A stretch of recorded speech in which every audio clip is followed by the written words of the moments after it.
சரியா? 39வது 5வது விட. சரியா? காட்டப்பட்ட சுற்றிலே உள்ள களத்தின் அகத்தடை புறக்கணிக்கத்தக்கது. நீங்க களத்துக்கூடா செல்லுகின்ற ஓட்டம் யாது? ரைட். இதுல மின்னோட்டத்தை பத்தி இந்த மாதிரியான கேள்வி இருக்கிறது வளமை. ஆனா நான் இந்த பாவிக்க போற நுணுக்கம் வந்து சரியா தடை ஒடுக்குதல். அதுக்கடுத்ததாக இந்த மாதிரி கம்ப்ளெக்ஸா அவங்க முக்கோணமாக இந்த மாதிரி எல்லாம் தாராங்கன்னு சொன்னா இந்த மாதிரி தந்தாலே நீங்க டக்குன்னு யோசிக்கணும். ரைட்டா? இந்த மாதிரி செட்டப் வந்தாலே டக்குன்னு நீங்க யோசிக்க வேண்டியது உவித்தன் பால தத்துவம். ஓமா இல்லையா? இப்படி இப்படி இப்படி தந்தாங்கன்னு சொன்னா டக்குன்னு வாசிக்கணும். இது பெரும்பாலும் வெற்ற மாதிரி வருதான்னு பார்ப்போம். இந்த மேல இருக்கிற இந்த துண்டை மட்டும் எடுத்தா 1/2 2 2/4 4 1க்கு 2 2க்கு 4. சரியா? 1க்கு 2 2க்கு 4. ரைட்டா? வீதம் சமனா? ஆகவே இவர் வெட்டுப்பட்டு போவார். 1/2 2 சமன் 2/4 ஆகவே 8 வெட்டுப்பட்டு போயிடும். 1 3 2 4 1 3 3 2 4 6 6 3 சமாந்தரமா இருந்தால் ஞாபகம் வச்சுக்கொள்ளுங்க. 6 3 6 சமாந்தரமாக இருந்தால் அதிண்ட கழித தடை என்னென்று வரும்? ஆர் அவுட் என்னென்று வரும்? ஆர் அவுட் வந்து ரைட்டா என்னென்று வரும்? ஓமசி என்ன? 3க்கு மார்க்கம் 6.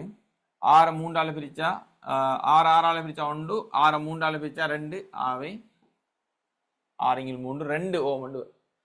இது இவ்வளவும் 2 ஓம். ரைட்? அப்ப இது அவ்வளோத்தையும் சுருக்கி இந்த இவ்வளவு தடையையும் மொத்தமா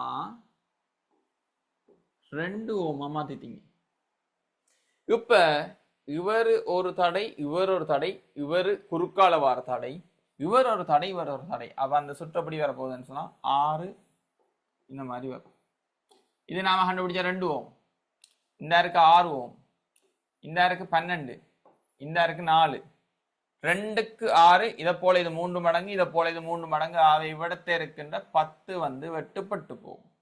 10 வெட்டுப்பட்டு போனா 2ஐயும் 4ஐயும் கூட்டுங்க. இது 2ம் கூட்டி 6, இது 2ம் கூட்டி 18. ரைட்?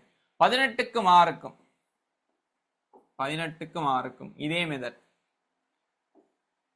18 போமசி, 18 18 1, 18 6 3 4.5. ரைட்? இந்த பாயிண்ட்டுக்கும் இந்த பாயிண்ட்டுக்கும் இடையில 4.5 வருது. சரி? 4.5 2 மொத்தமா சேர்ந்தா 6.5. 6.5 வோல்டேஜ், 6.5 ஓம் ஐ சமன் 1 ஆம்பியர். ரைட்?